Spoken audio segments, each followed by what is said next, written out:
Hello and happy Tuesday. I haven't been in the garden pretty much in an entire week. So you and I, we're seeing all new things today. It's been very, very hot here. So I have come out a couple times basically just to keep the garden alive, but I haven't harvested at all. So I'm sure there's a lot here for us. I lied when I said that I haven't harvested at all. I have come through the tomato tunnel, and as I have seen ripe tomatoes, I have been picking them. The Belgian giants are still performing very well. We do have disease in the tunnel right now. It's just kind of par for the course for this time of year.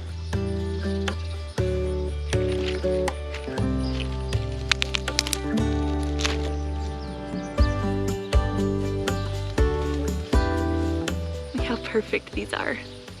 This is my first year growing quite a few of these tomato varieties, and I am noticing that the black strawberry tomato, the one that I bought from Baker Creek, is beautiful, but it's very, very, very prone to disease.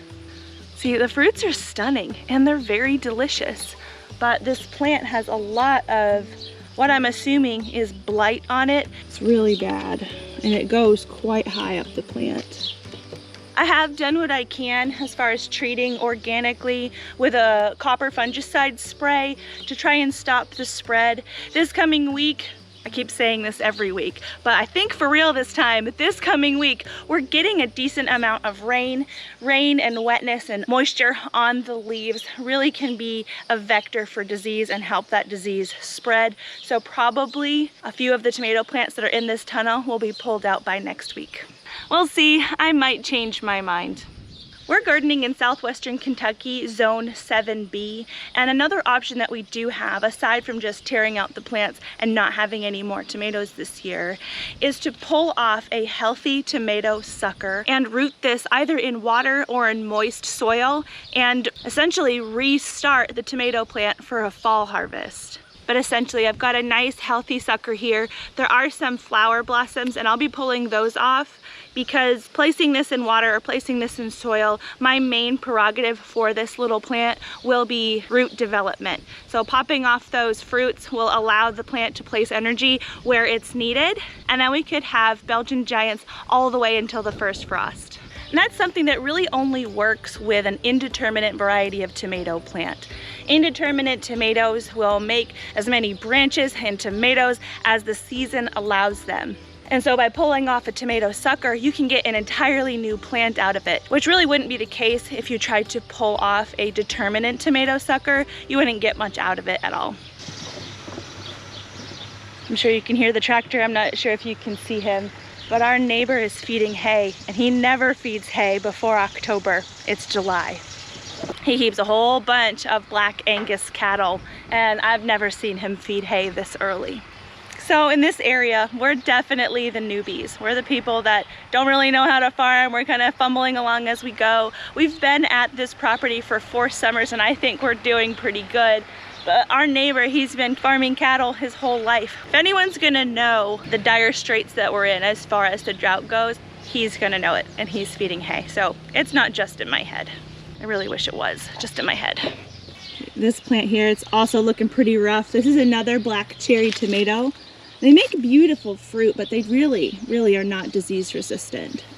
I was having a conversation with somebody about disease resistance in plants and how they've discovered that a lot of their cherry varieties and some of their Roma varieties remain pretty disease resistant despite not managing them super intensively. And a plant like that is a really big blessing. I have found that a lot of hybrid varieties have been bred and designed to have some sort of disease resistance or pest resistance. That's not always the case with heirlooms, but heirlooms just taste miles better. And with heirlooms, you have the benefit of being able to save the seed and get the same plant out of it. You can save seed from a hybrid tomato and grow it and get a tomato out of it. You just may not get the kind of tomato that that seed came out of because the genes haven't been stabilized. So each type of tomato has their own benefits. That's why I like to grow a good variety.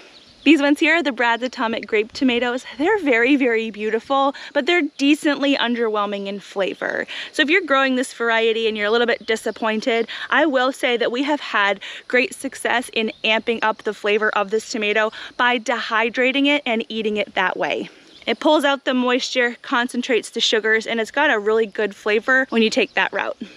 I'm gonna have to go back to the tomatoes a little bit later. I'm gonna run out of basket space, but I know, because I have not been in the cucumber bed, that we've got some cukes in here. This is what happens when you take these miniature white cucumbers just a little bit too far. They get super round and pretty yellow. And if I were going to save the seeds, I would actually want to take this cucumber out even further than this. We eat cucumbers actually in their immature form when their seeds are small and soft. If you wanted to save seed from a cucumber, you need to take it out till it's basically unrecognizable as a cucumber. They get yellow or orange and the skin gets really thick and the seeds inside are much, much larger and they're surrounded by more of that mucusy mucilage. Those are lovely words, aren't they? This one is in kind of an in-between stage where it's still decently edible, but it's probably not mature enough to collect seed from.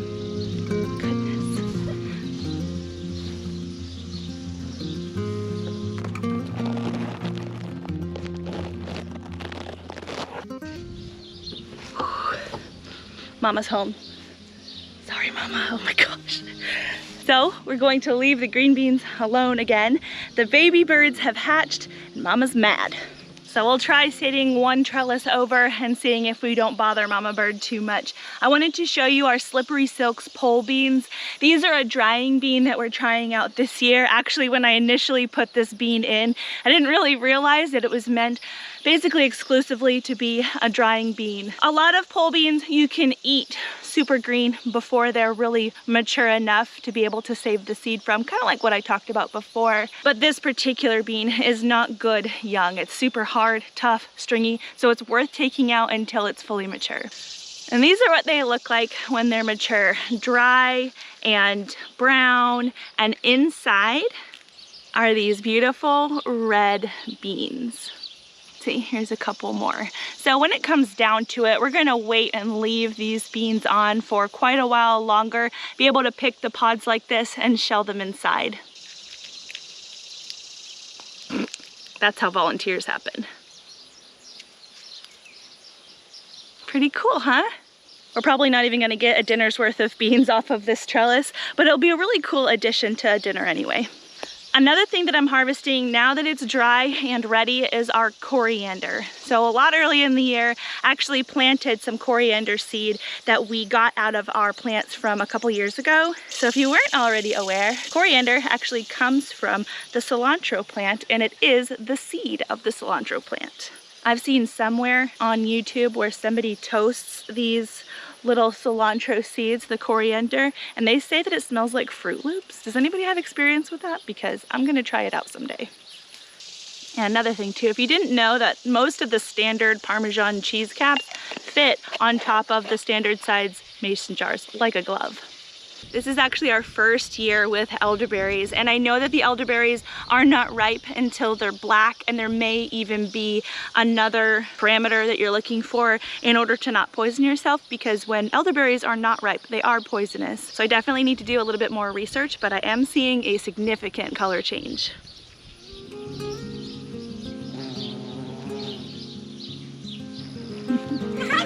Good morning, sir. Hey, Junie.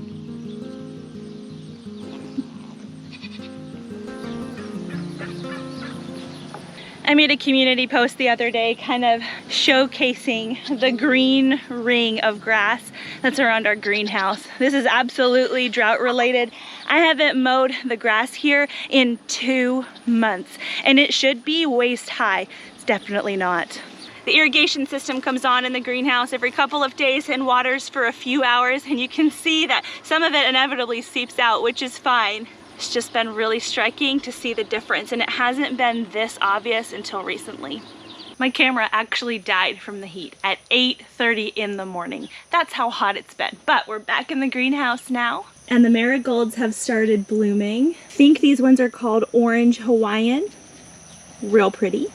I recently did quite a large pepper harvest and preservation. So there's not a whole lot of peppers on the plants themselves, but I wanted to show you something. It's pretty cool. This here is actually one of the pepper plants that was ravaged very badly by a tomato hornworm. And no, this plant is not a tomato, it is a pepper, but the tomato hornworm or the tobacco hornworm pretty much loves all nightshades, of which the pepper is one. So that particular hornworm actually ate off a lot of the branches of this pepper, but the pepper has responded by putting on multiple new branches with multiple new buds, which will later become more fruits.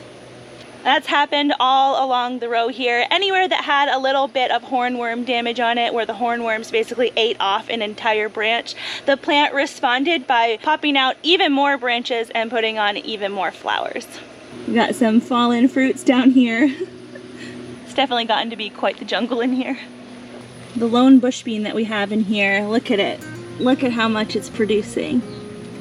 That's a lot of flowers. Kajaris are getting real big. The Kajari melons that are in the greenhouse, I actually did not plant. Last year we had pigs in here and we fed the pigs all of our kitchen scraps, and so the pigs planted that. There's actually another one back here behind the Vistra set.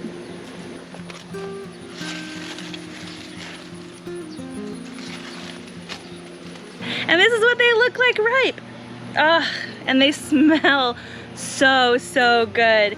Somebody asked me recently what a Kajari melon tastes like, and it is kind of musky. It's very floral, super sweet.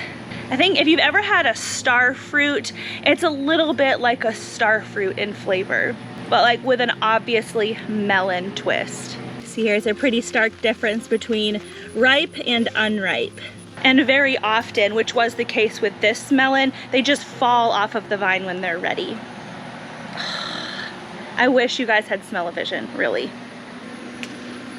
So supposedly this plant here is Mr. Stripey heirloom slicer tomatoes. Funny thing is, I know that this plant is not a Mr. Stripey. Sarah over at Living Traditions Homestead has basically said the same thing. She planted what she thought was a Mr. Stripey, and it's behaving differently than the Mr. Stripey heirloom tomatoes that she's grown in the past as well. I have no idea if we bought seed from the same place. This is from Seeds and Such. I just think it's kind of funny that somebody else is experiencing the same thing that we are.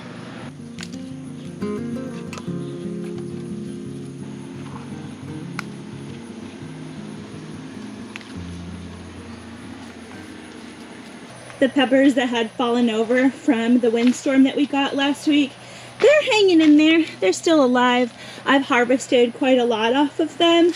Some of the plants have started to grow a little bit more upright despite having fallen over, and we've even got some new flowers. This one is still standing tall.